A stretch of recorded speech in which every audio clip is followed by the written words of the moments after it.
বন্ধুরা, তো আজকে আমি টক ঝাল মিষ্টি আমের আচার বানাবো সারা বছর রেখে খাওয়ার জন্য। তো সেটাই আপনাদের সাথে শেয়ার করতে চলেছি।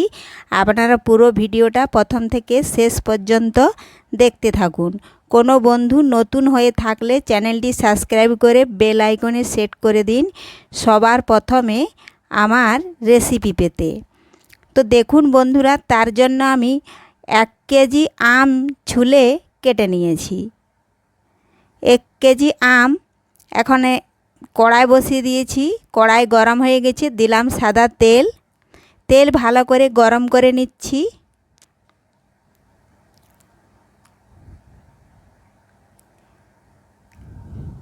তেল গরম হয়ে গেছে, ফোড়নে দিলাম শুকনো লঙ্কা 5 ফোড়ন। একটু ভেজে নেব।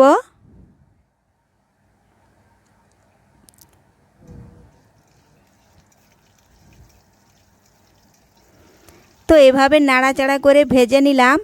এখন আম কেটে রেখেছিলাম সেগুলো এখন দিয়ে দিলাম।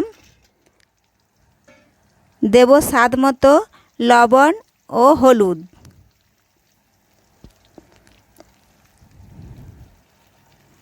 লবণ দিলাম, এখন হলুদ গুঁড়ো দেব পরিমাণ মতো। দিয়ে ভালোভাবে নাড়াচাড়া করে আম একটু ভেজে নিচ্ছি।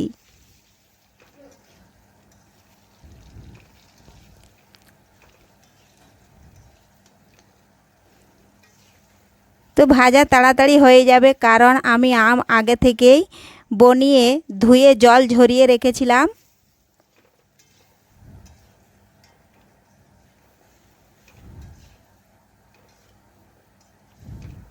এভাবে বারবার নাড়তে হবে, না হয় তলে লেগে যাবে।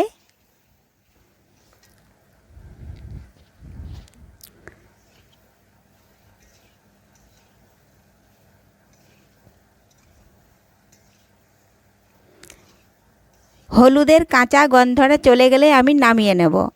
হয়ে গেছে ভাজা, এখন আমি তুলে নিচ্ছি। তো তোলা হয়ে গেছে। 1 কিলো আমের জন্য এখানে আমি নিয়েছি 500 আখের গুড়। তো গুড় এখন কড়ার মধ্যে আমি ঢেলে দিচ্ছি। এখন ওই গুড়ের বাটিটা ধুয়ে একটু আমি জল দেব।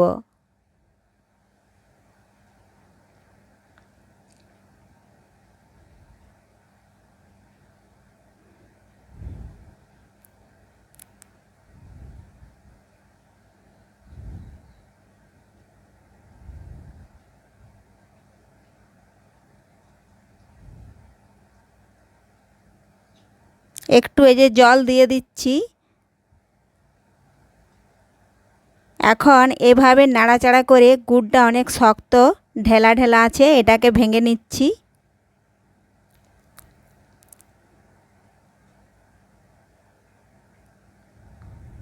তো দেখুন বন্ধুরা, গুড়টা আমি এভাবে ফুটিয়ে নেব।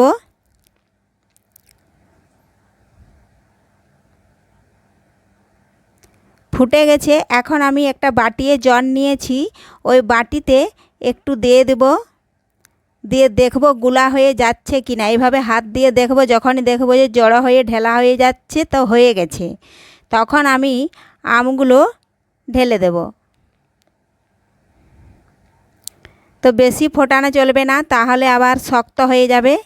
তো এখন আমগুলো দিয়ে দিলাম। এখন ভালোভাবে আম নাড়াচাড়া করে গুড়ের সাথে মিশিয়ে নেব।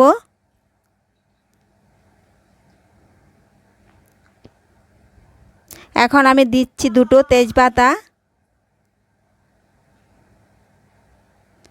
এভাবে নাড়াচাড়া করে বেশ কিছুক্ষণ ধরে আম সেদ্ধ হওয়া পর্যন্ত ফুটিয়ে নেব।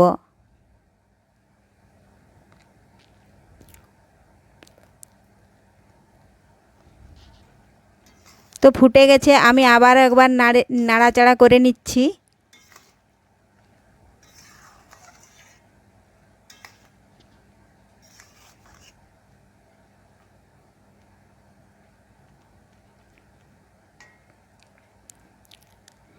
এভাবে আপনারাও বাড়িতে খুব সহজেই টক ঝাল মিষ্টি আমের আচার বানিয়ে নিতে পারবেন আখের গুড় দিয়ে। তো দেখুন বন্ধুরা, আমগুলো ভালোভাবে সেদ্ধ হয়ে গেছে।